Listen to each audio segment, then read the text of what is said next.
আসসালামু আলাইকুম প্রিয় শিক্ষার্থী বন্ধুরা, আজকে আমরা তোমাদের সাথে এই যে ক্লাস 7 ইংলিশ ফর টুডে দেখো prize giving day at school ইউনিটটা 3 আর লেসনটা 1। ওকে, এই যে এইটা নিয়ে আজকে আমরা তোমাদের সাথে আলোচনা করব। আর এটা কি prize giving day at school, অর্থাৎ স্কুলের যে প্রাইজ গিভিং অর্থাৎ প্রাইজ অনুষ্ঠান, সেটা অর্থাৎ পুরস্কার বিতরণী অনুষ্ঠানের একটা স্কুলের প্রায় পুরস্কার অনুষ্ঠান। ওকে, এটা যদি আমরা সহজভাবে যদি আমরা করি তাহলে কি এটা আমরা খুব সহজেই বলতে পারবো।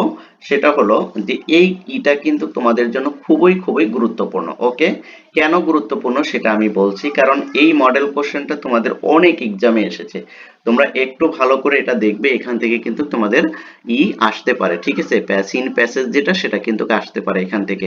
তাহলে দেখো আমরা এখান থেকে একটু এমিনেন্ট মানে কি, এমিনেন্ট মানে কি গণ্যমান্য, এমিনেন্ট মানে কি অগণ্যমান্য ব্যক্তি, যেটা আর কি এমিনেন্ট। ঠিক আছে, প্রসিদ্ধ ব্যক্তিবর্গের ক্ষেত্রে যেটা ব্যবহৃত হয়। আউটস্ট্যান্ডিং মানে কি চমৎকার, আউটস্ট্যান্ডিং মানে চমৎকার। ওকে, তারপর পারফরমেন্স মানে কি, পারফরমেন্স মানে কৃতিত্ব, পারফরমেন্স মানে কৃতিত্ব, কোনো কাজে যদি তুমি ভালো পারফরমেন্স করো সেক্ষেত্রে এটা ব্যবহার করা হয়। দেখো, look at the picture and discuss the following question. তুমি আগে কি করো, এই পিকচারটা দেখো এবং তারপর ডিসকাস করো এই কোশ্চেনগুলো। দেখো কি hmm can you see in picture, তুমি এই পিকচারে কি দেখছো বা কি দেখতে পাচ্ছ। হোয়াট আর দে ডুইং, তারা কি করছে, রাইট। দেখো এই পিকচারে আমরা যদি একটু যদি করি গেজ করি তাহলে কিন্তু আমরা সুন্দরভাবে দেখতে পারি যে একজন টিচার একজন স্টুডেন্টকে কি দিচ্ছে, প্রাইজ দিচ্ছে। তার মানে কি প্রাইজ স্কুলে স্কুলে পুরস্কার বিতরণী যে অনুষ্ঠান, সেটা তো এই যে আমরা এখানে বলেই নিছি যে স্কুলে পুরস্কার বিতরণী অনুষ্ঠানের একটা দিন। ওকে, অর্থাৎ এটা হতে পারে তোমাদের কোনো খেলা স্পোর্টস অথবা তোমাদের বার্ষিক এক্সামের পর ভালো রেজাল্টের জন্য, এরকম কিন্তু হতে পারে। সেরকমই পুরস্কার বিতরণী একটি দিন স্কুলের। ওকে, তারপরে দেখো আমরা এখান থেকে পড়বো read the text about prize giving ceremony. আমরা কি করব, রিড দ্য টেক্সট, টেক্সট আমরা পড়বো অ্যাবাউট প্রাইজ গিভিং সিরিমনি, অর্থাৎ পুরস্কার বিতরণী সম্পর্কে আমরা আজকের এই প্যাসেজটা পড়বো। ওকে, তাহলে দেখো, Farabi is Flora best friend, Farabi is Flora best friend, Farabi এবং ফ্লোরা কি দুজন খুব ভালো বন্ধু নাকি। They live in the same area, আর তারা কি করে, একই এরিয়ায় বসবাস। তারপর দেখো, also they both are in class 7, আর তারা কি করে, একই ক্লাসে পড়ে। Also they both are in class 7, তারা উভয় ক্লাস 7 এ পড়ে। But they go to different school, কিন্তু তারা একে অন্য কি দুজন একই স্কুলে যায় না, দুজন আবার কি ভিন্ন ভিন্ন স্কুলে যায়। অর্থাৎ দুইজন দুই স্কুলে পড়ালেখা করে কিন্তু তারা একই ক্লাসে পড়ে, এটা মনে রাখবে। It is I school holiday, আর আজকে ছিল কি, আজকে ছিল হলো হলিডে অর্থাৎ ছুটির দিন। কি Flora has come to visit Farabi, Flora কি করেছিল, ফারাবির বাসায় বেড়াইতে গেছিল। ঠিক আছে, যেহেতু আজকে স্কুল ছুটির দিন তাই ফ্লোরা কি করেছিল, ফারাবির বাসায় বেড়াইতে গেছিল। দে আর টকিং, তারা কি করছিল, আলোচনা করছিল।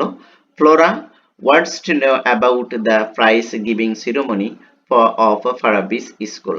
ফ্লোরা কি করেছিল, দে আর টকিং, তারা কথা বলছিল। ফ্লোরা জানতে চেয়েছিল কি ওয়ান্টস টু নো অ্যাবাউট, সে সম্পর্কে জানতে চেয়েছিল the prize giving ceremony of Farabi's school, ফারাবির স্কুলে যে পুরস্কার বিতরণী অনুষ্ঠানটা হয়েছিল সেই অনুষ্ঠান সম্পর্কে ফ্লোরা ফারাবির কাছে জানতে চেয়েছিল। তারপর দেখো, স্টারডে was our school prize giving day, গতকাল ছিল আমাদের স্কুলের পুরস্কার অনুষ্ঠান, পুরস্কার বিতরণী অনুষ্ঠান। ওকে, কে বলছে, এটা বলছে হলো এই যে ফারাবি। ফারাবি says, ফারাবি বলল, on this occasion our school কি auditorium and its days were brightly decorated।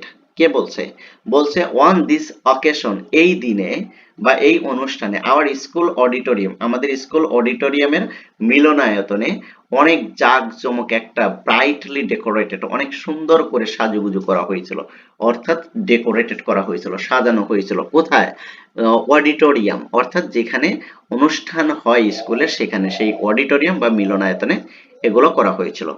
Prize were also neatly displayed on a separate table on the dishes। দেখো, আর আমাদের যে পুরস্কার বিতরণী অনুষ্ঠানের যে পুরস্কারগুলো ছিল, প্রাইজগুলো ছিল, সেগুলো আলাদা একটা টেবিলে খুব সুন্দর করে সাজানো ছিল। all the students, আর সকল ছাত্র were present at the function, আর সকল ছাত্রছাত্রী এই অনুষ্ঠানে কি ছিল, উপস্থিত ছিল। among others, অন্যদিকে আরো অনেকেই ছিল, তারা কারা, the guardians, গার্ডিয়ান গুলো, and some eminent person of the locality attended the function। অর্থাৎ সে বলতেছে যে শুধু যে স্টুডেন্টরাই উপস্থিত ছিল তা নয়, সেখানে গার্ডিয়ানরা উপস্থিত ছিল এবং এলাকার স্থানীয় কিছু গণ্যমান্য ব্যক্তিবর্গ সেখানে উপস্থিত ছিল। কোথায়, এই যে পুরস্কার বিতরণী অনুষ্ঠানে। ফারাবি কন্টিনিউয়াস, ফারাবি বলতে থাকে, the principal of PN college was the chief guest. আর আজকের এই অনুষ্ঠানে অর্থাৎ গতকালের এই পুরস্কার বিতরণী অনুষ্ঠানের চিফ গেস্ট ছিল পিএন কলেজের প্রিন্সিপাল স্যার। ওকে, তারপর দেখো, when did the function start, Flora asked, Flora জিজ্ঞাসা করে যে এই ফাংশনটা কখন শুরু হয়েছিল। ওকে, it's start one time just at 4 p.m. Farabi says, Farabi বলছিল যে এই অনুষ্ঠানটা শুরু হয়েছিল বিকাল 4টা বাজে। ওকে, তারপরে দেখো, our head teacher first read out the annual report, আর প্রথমে আমাদের টিচার কি করলো, বার্ষিক সম্পর্কে কিছু পাঠ করলেন, রিপোর্ট পাঠ করলেন। তারপরে দেখো, then the chief guest delivered a short speech, তারপর আমাদের প্রধান যে গেস্ট ছিলেন তিনি সংক্ষিপ্ত কিছু বক্তৃতা দিলেন।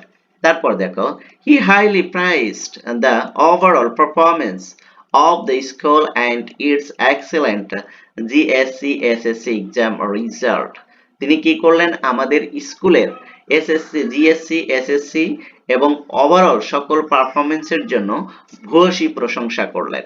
কে করলেন, এই যে প্রিন্সিপাল, যিনি আমাদের প্রধান গেস্ট ছিলেন পিএনসি কলেজের অধ্যক্ষ সাহেব। ওকে, তারপর দেখো, then he gave away the prize among the students for their outstanding activities, তারপর তিনি কি করলেন, আমাদের পুরস্কারগুলো তিনি স্টুডেন্টদের হাতে তুলে দিলেন তাদের অনন্য কৃতিত্বের জন্য। ওকে, যারা যারা কৃতিত্ব অর্জন করেছে বা যারা যারা ভালো করেছে, পারফরমেন্স করেছে, তাদের হাতে তিনি এই পুরস্কারগুলো তুলে দিলেন। তারপরে দেখো, did you get any prize, Farabi Flora inquiries, Flora কি করলো, তাকে জিজ্ঞাসা করলো, ফারাবি তুমি কি কোনো পুরস্কার পেয়েছিলে? ইয়েস আই ডিড, হ্যাঁ আমি পেয়েছিলাম। ফারাবি রিপ্লাইজ, ফারাবি উত্তর করলো, আই হ্যাভ গট 2 প্রাইজ, আমি 2টি প্রাইজ পেয়েছিলাম। অন ফর রেগুলার অ্যাটেন্ডেন্স, আর একটি পুরস্কার ছিল হলো আমাকে আমার রেগুলার হাজিরার জন্য, অর্থাৎ প্রতিদিন উপস্থিত থাকার জন্য একটা প্রাইজ পেয়েছিলাম। And other for good result, এবং অন্যটি ছিল আমার ভালো রেজাল্টের জন্য। In the last annual exam, অর্থাৎ বার্ষিক পরীক্ষায় ভালো ফলাফলের জন্য আরেকটি পুরস্কার পেয়েছিলাম। তাহলে সে কয়টি পুরস্কার পেয়েছিল? 2টি পুরস্কার পেয়েছিল। একটা হলো তার অ্যাটেন্ডেন্সের জন্য, আর একটা তার বার্ষিক পরীক্ষায় ভালো ফলাফল করেছে তার জন্য সে পুরস্কার পেয়েছিল। দেখো, এভাবে তুমি যদি একটু বাসায় বসে বসে যদি প্র্যাকটিস করো আর এগুলো যদি একটু বোঝার চেষ্টা করো, তাহলে তোমার কিন্তু পরীক্ষার জন্য এটা খুবই খুবই গুরুত্বপূর্ণ এবং খুবই তোমাকে হেল্প করবে। এই প্যাসেজটা কিন্তু তোমাদের প্রথম সেমিস্টারে পরীক্ষার জন্য খুবই গুরুত্বপূর্ণ, কারণ এই প্যাসেজটা অনেকবার এসেছে, অনেক প্রথম সাময়িক পরীক্ষায় অনেক বছর এসেছে, আমরা যেটা দেখলাম। ঠিক আছে, এটা কিন্তু খুবই গুরুত্বপূর্ণ, তাই তোমাদেরও আসতে পারে। তাই এই প্যাসেজটা খুব ভালো করে একটু দেখবে। ঠিক আছে, এগুলো দেখবে, তারপর আমরা মডেল কোশ্চেনে তোমাদেরকে নিয়ে যাব, সেখানে কিন্তু এর বিস্তারিত আলোচনা করার চেষ্টা করব। ঠিক আছে, এখানে যা যা আসে সবগুলো নিয়ে আমরা আলোচনা করব। আপাতত প্যাসেজের যে টপ অফ সামারি সেটা একটু বোঝার চেষ্টা করো, তারপরে আমরা মডেল কোশ্চেনে এর বাকি অংশগুলো তোমাদের সাথে শেয়ার করব। ততক্ষণ পর্যন্ত ভালো থাকো, সুস্থ থাকো। আর তুমি যদি আমার এই চ্যানেলে আজকে নতুন জয়েন করে থাকো, তাহলে অবশ্যই চ্যানেলটা সাবস্ক্রাইব করে পাশে থাকবে। থ্যাংক ইউ সো মাচ, আল্লাহ হাফেজ।